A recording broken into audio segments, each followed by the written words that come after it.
warahmatullahi wabarakatuh. Perkenalkan, saya Anissa Rizkia dengan NIM 19129193 akan menjelaskan tentang teori terbentuknya alam semesta dan tata surya. Yang pertama yaitu teori terbentuknya alam semesta.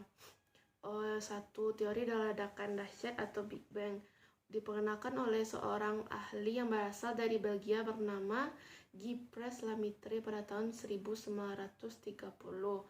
Menurutnya, alam semesta atau galaksi berasal dari suatu massa yang meledak dengan dahsyat, yang bagian-bagiannya terlempar ke segala arah. Yang kedua, teori ekspansi dan kontraksi. Para ilmuwan menduga bahwa sebelum terbentuknya alam semesta telah terjadi suatu siklus antara masa ekspansi dan masa kontraksi. Energi dari reaksi inti hidrogen dapat membangkitkan ekspansi alam sehingga terbentuklah galaksi-galaksi dan bintang-bintangnya dan unsur-unsur lainnya. Pada masa kontraksi, galaksi dan bintang-bintang itu menciut dan meredup sampai memancarkan energi kalor yang sangat tinggi. Yang ketiga, teori creatio continu. Teori ini dikemukakan oleh Fred Hoyle, Bendy, dan Gould. Mereka berpendapat bahwa saat diciptakan alam semesta ini tidak ada. Alam semesta ini selamanya ada dan akan tetap ada. Dengan kata lain, alam semesta tidak pernah bermula dan tidak pernah berakhir. Pada setiap saat ada partikel tersebut kemudian mengembun menjadi kabut spiral dengan bintang-bintang dan jasa alam semesta. Karena partikel yang dilahirkan lebih besar daripada yang lenyap, maka jumlah materi makin bertambah dan mengakibatkan pemuaian alam semesta. Yang B yaitu teori terbentuknya tata surya. Yang pertama yaitu teori nebula.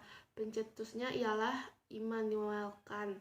Dia berpendapat pada awalnya kabut dan gas yang ada di angkasa berputar lambat dan membentuk cakram datar dengan beberapa inti massa.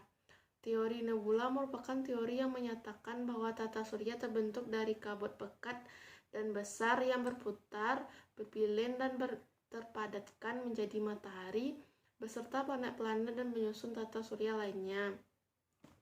Yang kedua, ada teori plantesimal.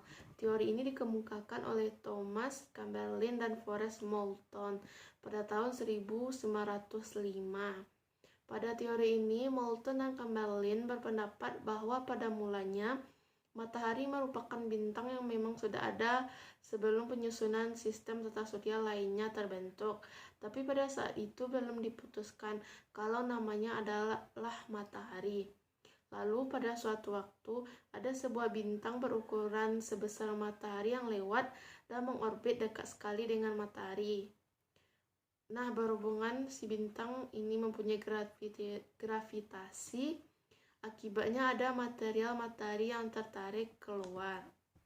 Yang ketiga yaitu teori pasang surut.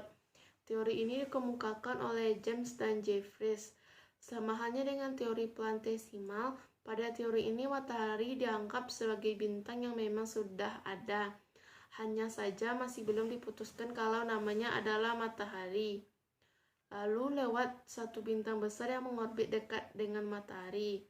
Kalau dalam teori plantesimal, gravitasi bintang besar ini membuat material-material matahari tertarik.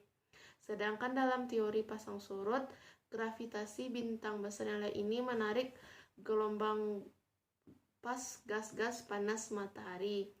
Gelombang gas-gas matahari yang tertarik ini kemudian membentuk suatu filamen yang pada akhirnya menjadi cikal bakal planet dan penyusunan sistem tata surya lainnya. Yang keempat ada teori bintang kembar. Teori ini dikemukakan oleh Raymond Arthur Lyttelton, seorang ilmuwan yang berkebangsaan Inggris pada tahun 1956.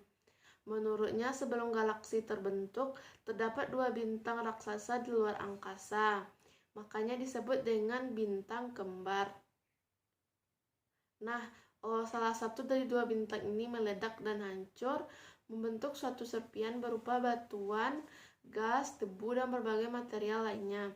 Kemudian pecahan dari bintang yang meledak tersebut mengambang-ambang di angkasa dan perlahan-perlahan mengorbit ke bintang yang masih utuh. Yang kelima atau yang terakhir yaitu ada teori awan debu. Teori awan debu pada mulanya dicetuskan oleh Carl Friedrich von Weizsäcker. Kemudian teori ini disempurnakan oleh Gerald Peter Kuiper. Pada dasarnya mereka mengatakan kalau tata surya terbentuk dari kumpalan awan dan debu dengan jumlah yang sangat banyak yang berputar menyerupai cakram, lalu berubah bentuk menjadi planet dan matahari. Pada teori awan debu, proses terjadinya adalah penempatan atau pengumpulan. Pada proses penempatan ini, partikel debu tertarik ke bagian pusat awan, membentuk bola, dan kelamaan menjadi cakram. Nah, partikel yang berada di tengah cakram saling menekan, lalu menimbulkan panas dan menjadi pijar. Bagian tengah ini kemudian menjadi matahari, sementara bagian luarnya berputar menjadi sangat cepat, lalu sampai pada titik di mana mereka terpental dan terpecah menjadi gumpalan yang lebih kecil. Bagian inilah yang pada akhirnya menjadi planet dan penyusunan tata surya lainnya selain matahari.